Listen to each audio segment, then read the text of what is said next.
4-year-old reveals dad's secret to his teacher, who immediately calls her boss to request time off.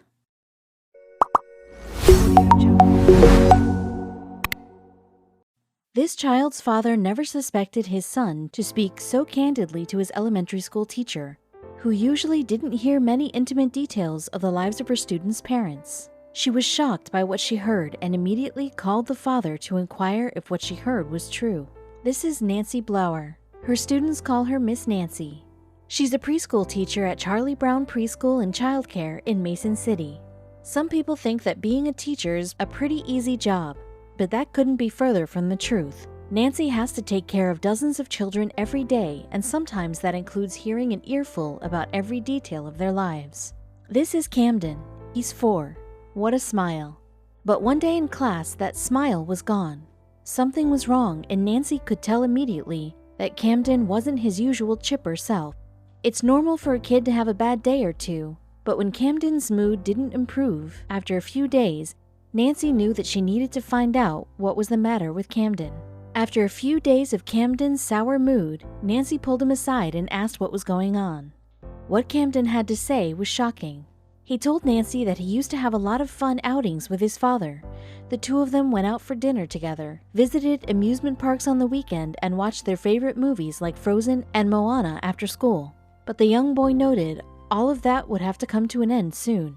Why did Camden think that was the case? Camden continued to talk about how he would soon have no more time with his dad, and how worried he was about his father's future. What could have been going on at home that would cause Camden's father to leave his family? Nancy could have let it go, but she didn't. She decided to call Camden's father, Daryl Peterson, and get to the bottom of things. Nancy called Daryl to inquire about his son, but what she would find out from him would cause her to not only finally understand what Camden was trying to tell her, but inspire her to take an extended leave from her job. What Daryl told Nancy was that he was sick, and not just with the flu or cold. Daryl had been diagnosed with a life-threatening disease called IgA neuropathy. It's also known as Berger's disease. With IgA, immunoglobulin A builds up in the kidneys. This leads to inflammation that can cause tissue damage and ultimately lead to death. This upset Nancy so much that she immediately called her boss. Daryl was diagnosed in 2010. By 2016, things were getting serious. He ended up in the ER, and upon following up with his doctor, he noticed something. Something that would make Nancy request some time off immediately after she found out about it. Daryl's hemoglobin count was low. His doctor sent him for a biopsy, which revealed that he had 20% kidney function. His kidney failure was so serious that he may need a transplant to save his life, and that is just where Nancy comes in. Daryl was hospitalized for a week and immediately had to go on dialysis. He was getting treatments 3 days a week for 4 hours a day when Camden let his teacher know what was going on after his upset outbursts at school. But what could his teacher do about his father's life-threatening condition? Daryl would need a kidney transplant. Friends tried to help, but it didn't work out. I had friends and family come forward who wanted to donate, but these didn't work out for medical reasons or other reasons, he said. Peterson was placed on a waiting list for a transplant. He was warned it could take months, even years, to find a donor. When Nancy heard Daryl's story, she simply thought, no wonder little Camden was so worried. But what she did next was truly astounding. Blower wanted to donate her kidney to Camden's father and save his life. She immediately called her boss for time off so she could find out if she was a viable match. She was like, I want to donate. What do I have to do? Said Daryl. He was floored. But to Nancy, it made sense. I had a coworker who, years ago, had donated a kidney to someone in her church, she said. It was after that event that Nancy put donating a kidney on her bucket list. It was an important part of her life's journey, and that was inspirational to me, continued Nancy. When I heard about Daryl and Camden's situation, it just felt like the right thing to do. The offer was beyond generous. How was Peterson going to respond? At first, he was unsure whether to accept it. Daryl gave in after he was met with Nancy's insistence. But her journey was only just the beginning. She still had many steps to go through before the donation could happen. First, doctors had to know if Nancy was a match for Daryl. Luckily, blood work showed that she was. I was really excited about it, Nancy said. I was ecstatic. The next step was scheduling the procedure. which is when it hit Nancy that it was really happening. But being a match isn't enough. After that, Nancy underwent months of testing as well as counseling. Transplants are serious procedures.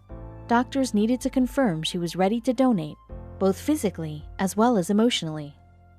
After months of testing and preparation, Blauer had news for Peterson. Everything was ready to go. He looked stunned at first, Nancy said. It took a minute to sink in, but then he hugged me and I knew, okay, he gets it. Daryl did his best to thank Nancy. The day he found out, I said, "We're on. It's a go," said Nancy. Then he came over and hugged me and said, "Oh my gosh." He even brought her flowers. Here was Daryl and his son with a dozen huge roses, and I'm crying, but of course it was very nice, she said. The two went in for their procedures on June 1st of 2017. The procedures were performed at the University of Iowa hospitals and clinics. A team of talented doctors, nurses, and surgeons made it happen. After a week, the two were cleared to go home. Peterson is very grateful to the staff who made these procedures possible. I cannot speak enough about the surgeons, the nurses, and the staff, Daryl said. Just such a positive and supportive environment. You could tell that every person wanted to be there for you. But most of all, Daryl is grateful to the woman who made it all possible. He's still not sure how to put it into words. How do you ever thank someone for saving your life? He asked. It's an unbelievable gift. It's just amazing. There are people waiting every day for a kidney, for an organ in general. I wish there were more people like her. She's given me a second chance at life, Daryl said. Camden also understands what this gesture means. He said, "You're going to make my daddy better and live a long time," Nancy said. That just melts your heart.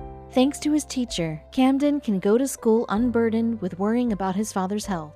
Nancy's gift is one that will stay with Daryl and Camden for years. It was a very cool response, and it's good to know that I'll be able to go to Camden's high school graduation one day and talk about this and think, well, that was crazy, she said. Nancy has given father and son something truly precious. Peterson hopes that by sharing his story, he can raise awareness for organ donation. Currently, there are 93,000 people waiting for a kidney transplant. For some, the wait will be more than 10 years. Denise Miracle was an American Airlines agent at the Sacramento International Airport in California. She was trained to be on the lookout for anything suspicious because she never knew what the day would bring. But she certainly wasn't expecting to become a literal miracle. Miracle told Today that she had been working as a customer service agent for about 28 years, so her years of experience gave her a sixth sense when something was wrong, and she sensed danger. But was she in danger? For that matter, was the entire airport in trouble? Two teenage girls walked up to her counter. There was nothing unusual about this. She saw dozens of customers every day. But there was something not quite right about these two, and the warning signs were right in front of her. Any minor can access the internet and purchase a plane ticket if they can get their hands on a credit card. They can even fly unaccompanied. But despite this, Miracle found it odd that these teens had no parents with them. But that wasn't the only red flag. The parental units were nowhere in sight, but the teens, 15 and 17 years old at the time, didn't have any form of identification either. But TSA only states that adult passengers 18 and over must show valid identification at the airport checkout to travel. And yet there was still something else that didn't sit right with Miracle. Miracle took a look at their tickets. Each of them had a one-way first-class ticket. They were young and by themselves. It's unusual to get teens traveling that far by themselves, she told Today, and then she noticed something even stranger. They had no huge luggage, which was odd given that they were traveling all the way from California to New York. Between the two of them, they had a bunch of small bags. It seemed to me as if they were running away from home, Miracle told The Independent. One of the girls was texting someone on her phone to get answers, Miracle told Today. Was she talking to her mom and dad? That certainly disproved the running away from home theory. Her gut was telling her that she wasn't texting her parents. But if it wasn't them, then who? Miracle told CBS 13 Sacramento the way they kept looking back and forth at each other like they weren't really sure, but there was still one more thing in the girl's possession that made her follow her instincts. Miracle inspected the girls' tickets from Sacramento to New York, which were bought online, but the credit card was under a different name, so she turned to her supervisor to share her concerns, and then they took action. It was a first-class ticket. It was very expensive. I told the supervisor to go call the sheriff that it just doesn't feel right. It just didn't feel right, she told CBS 13 Sacramento. Once the cops arrived, the mystery started to unravel. Authorities from the Sacramento County Sheriff's Department Airport Bureau arrived to address Miracle's concern, and that's when they learned the real reason why the teens were traveling all the way to New York. It turns out that Dre, a guy they met online, had invited the teens to New York City for the weekend to perform in music videos and to model. They were offered $2,000 in exchange for their services, so the cops' next step was to find Dre. The teens never realized their tickets were one way, but authorities suspected why Dre had made it so. However, when they tried to reach out to him through Instagram, Dre deleted his account, but the reason why he had tried luring the girls sent chills down Miracle's spine. Sacramento County Sheriff Sergeant Scott Swisher confirmed that this was a suspected case of child trafficking, but there were a lot of things about Dre that just didn't add up, and cops were completely stumped during their investigation. We don't believe his real name was Dre. To make matters worse, Dre had allegedly used a Google phone number which made it impossible to track him down, but things could have turned out very differently. The teenage girls were returned home, but that wouldn't have been the case had Miracle not trusted her instincts. Miracle's quick thinking may have saved the girls from serious harm, American Airlines General Manager Aleka Turner told Today. But Miracle's actions didn't surprise her one bit.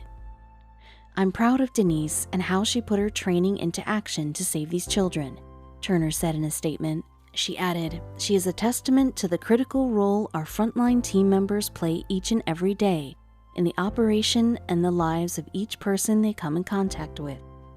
Then someone very important weighed in. Miracle told Today that one of the girls' mothers eventually contacted her on Facebook. According to her, the mom wrote, "There are no words to express our gratitude to you.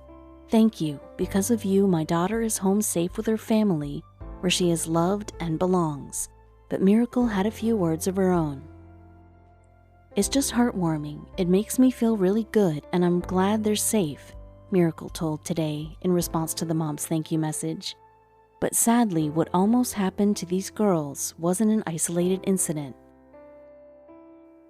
According to Mary Frances Bowley, the founder of Wellspring Living, an organization dedicated to stopping the exploitation of children, the teens' experience isn't rare at all. That is a typical scenario about how traffickers will lure girls or trick girls into believing there is something better for them using the internet and many different apps, Bowley told Today, and there's a reason these girls were targeted.